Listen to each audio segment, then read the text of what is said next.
Hi everyone. We're here today with Hogan, and Deck. Now that you've been for 4 days in Southern Ontario, you did 2 days with the drift school. We did some on-stream fishing and everything, and we've just done 2 days at the Ontario Spey Clave, Grand River Spey Clave. Let's talk about it. What do you think of Southern Ontario? Well, the first thing that would come out of my lips is I'd like to stay another week. Yeah, and that's for the obvious. It's absolutely beautiful. It's been wonderful to see the hardwood forests and the changing of leaves, and different kinds of trees that I'm used to. And you got to see some steelhead being caught. Well, we're getting to that. Okay. The quality of the water has been very, very surprisingly amazing to me. Long casts, big long swings, and then those steelhead. They go to the Great Lakes, and you know us on the West Coast, we have our little reservations. Are they really steelhead? They're really steelhead. They don't go to the ocean, but they are steelhead. I'm serious. Yeah, I'm glad to hear that.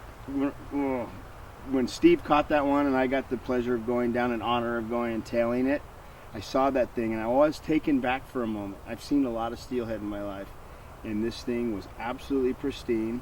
And I've been telling all the guys, I could have taken that fish and put it in a photo from anywhere from northern BC to northern California, and you wouldn't have been able to tell. Beautiful. Other than it was an absolutely beautiful, perfect fish. Yeah. And they fought great too. I saw another guy hook one. Yeah, pretty cool. What do you think of our watersheds in general? The flow rate, the yeah. structure? When I get in the runs where the fish live, you feel it. I'm right at home. Yeah. You know, between the runs, it's pretty shallow, widey. There's some weird little weeds that happen, but that's just the nature of this river. Yeah. If you want to compare it to what I'm used to. Yeah. But once I got in the steelhead runs, I was at home. So great swinging water. Great swinging water. Great and big long water. swings in some of those places. Yeah, some nice long runs. Mm-hmm. Yeah, and that stuff.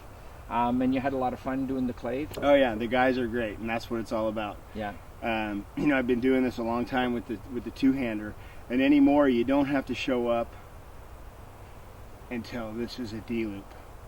It's a water depend. You don't have to go through all that. These guys are rip roaring, ready to go. They've been to school.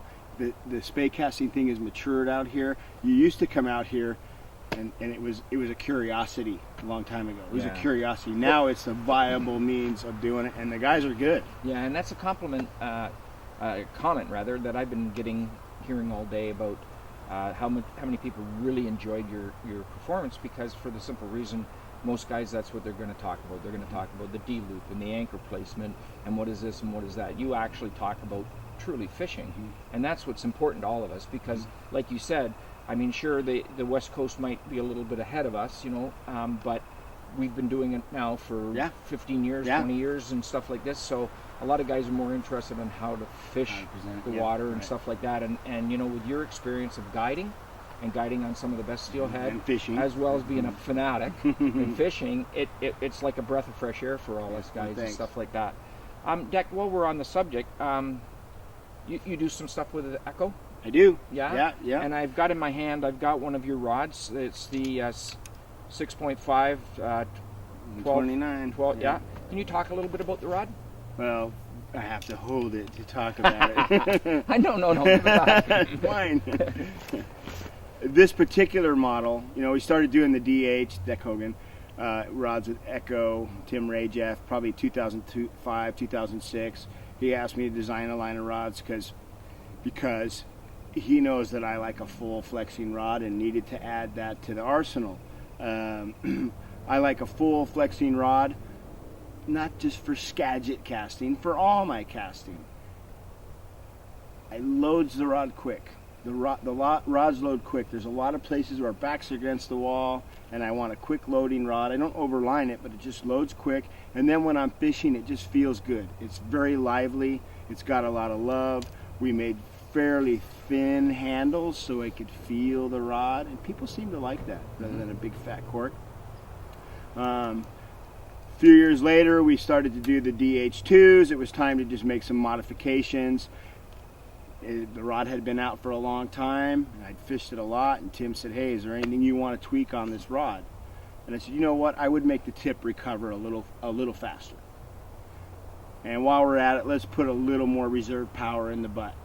Just a little bit. So a little lifting power. A little lifting power, a little extra oomph to jack it out there, yep. The tip recovery on the other ones weren't bad, but we made it better. It snaps right back. In the meantime, I asked him if we could add a rod to the lineup. I see that. Yeah. I see that. Yeah.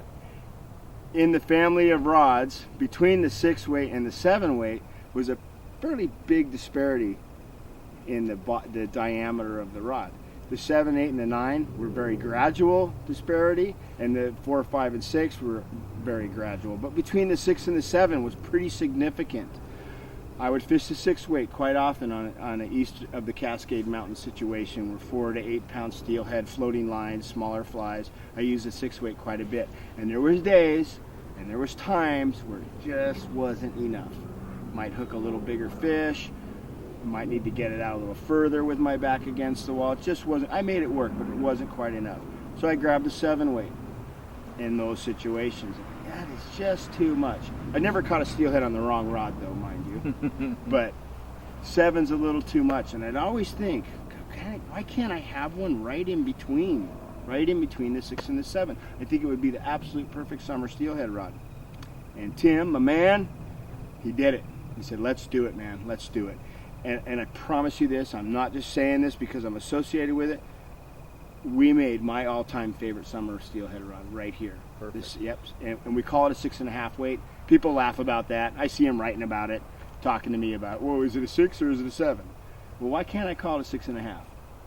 Well, if it's between the 6 and the 7 in this line of rods, we can call it that. with the new series of lines and 30 grain increments, 30 grain, yeah. you can change and You know, bet. so you can actually adjust the rod to your casting style or your casting ability. Absolutely, and that is very subjective too, by the way. And one of the things I wanted to actually go back a bit and ask you, I noticed, because I stood there and watched your demonstration, and I noticed that you were actually using a Scandi line on a dredger type rod, or a a Skagit full flexing rod. Yeah. So if I bought that rod, could I literally use any line on it? Any line you want. Any line you want. This is super versatile. It's got a big grain window. We all do cast a little different. We all have different body styles. Within the realm of fairly short stuff, I wouldn't put a long belly on this particular rod. It's 12'9" and it's full flexing. But you can put your Scandi lines on it. You can use Rage lines on it. You can use Skagit lines on it. You can fish a sink tip off this. Don't confuse Scandi line with Scandi rod. It's a line that loads the rod with most of the weight in the back to cast with, the top leg of the D-loop, and the rest of it's this long cone taper. I know you know that. So as long you as can cast that on any rod. As long as you balance the line to the rod, yeah, the front taper is going to dictate to what the delivery is, let's call it, and so you could use any line on that rod and it'll fish and stuff like that. Yeah. Well, Deck, for me personally, because you've spent some time with me and it's been just awesome, and for all the guys at the Clave and everything, I want to personally thank you. Thank you. And you treated me like a king out here. And I don't think any of us will ever fish the same again. Good. Thank you.